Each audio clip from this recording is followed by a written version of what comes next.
They're coming. Game of থ্রোনসের graphics এবং CGI সত্যিই অসাধারণ ছিল। ড্রাগনদের উড়ে যাওয়া, বিশাল বরফের দেওয়াল, এমনকি পুরো যুদ্ধের দৃশ্যগুলো তৈরি করতে প্রচুর সিজিআই ব্যবহার করা হয়েছে।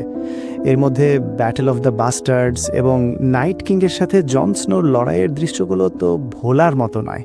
এছাড়া ড্র্যাগন স্টোন এবং কিংস ল্যান্ডিংয়ের বিশাল সেটগুলো সিজিআই এর মার্ভেলাস কাজ। গেম অফ থ্রোনস হল ডেভিড বেনিয়ফ এবং ডিবি ওয়েস্ট নির্মিত একটি জনপ্রিয় ফ্যান্টাসি ড্রামা সিরিজ। এটি ওয়েস্টেরসের সিংহাসন দখলের লড়াই নিয়ে তৈরি, যেখানে ড্র্যাগন, জাদু এবং বিভিন্ন পরিবারের ষড়যন্ত্র দেখানো হয়েছে। এটি 2011 সালে শুরু হয়ে 2019 সালে শেষ হয় এবং মোট 8টি সিজন রয়েছে।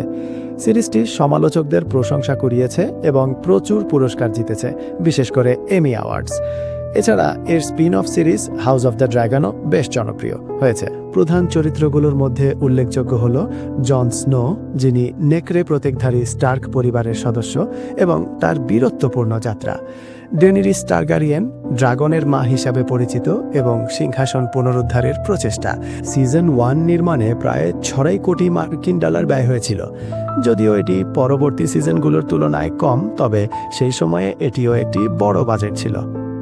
সিজন 8-এর বাজেট ছিল উল্লেখযোগ্যভাবে বেশি, পর্বপ্রতি প্রায় $15 মিলিয়ন, অর্থাৎ পুরো সিজনের বাজেট প্রায় $100 মিলিয়ন ছাড়িয়েছিল। এটি সিরিজের শেষ এবং সবচেয়ে মহাকাব্যিক পর্বগুলো ধারণ করার জন্য। পুরস্কারের কথা বললে গেম অফ থ্রোনস প্রচুর পুরস্কার জিতেছে, বিশেষ করে প্রাইম টাইম এমি অ্যাওয়ার্ডস, যা টেলিভিশনের সবচেয়ে বড় পুরস্কার। এটি গোল্ডেন গ্লোব অ্যাওয়ার্ডও জিতেছে। আইএমডিবিতে গেম অফ থ্রোনসের রেটিং বেশ ভালো, প্রায় 9.2 স্টার 10-এর মধ্যে। গেম অফ থ্রোনস মোট 59টি প্রাইম টাইম এমি অ্যাওয়ার্ড জিতেছে, যা একটি রেকর্ড। এছাড়াও golden globe, screen actors guild awards সহ আরও অনেক পুরস্কার লাভ করেছে। গেম অফ থ্রোনসের পরবর্তী সিরিজ হিসাবে হাউস অফ দ্য ড্রাগন ইতিমধ্যেই শুরু হয়েছে এবং এর দ্বিতীয় সিজনও পরিকল্পনাধীন। এছাড়া আরও কয়েকটি স্পিন অফ সিরিজ তৈরির পরিকল্পনা রয়েছে।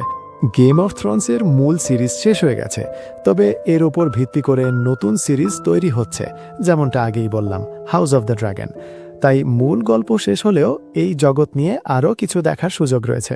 গেম অফ থ্রোনসের মিউজিক ডিরেক্টর এবং প্রধান কম্পোজার হলেন রামিন জাওয়াদি। তিনি সিরিজের আইকনিক থিম মিউজিক সহ প্রায় সমস্ত সঙ্গীত তৈরি করেছেন।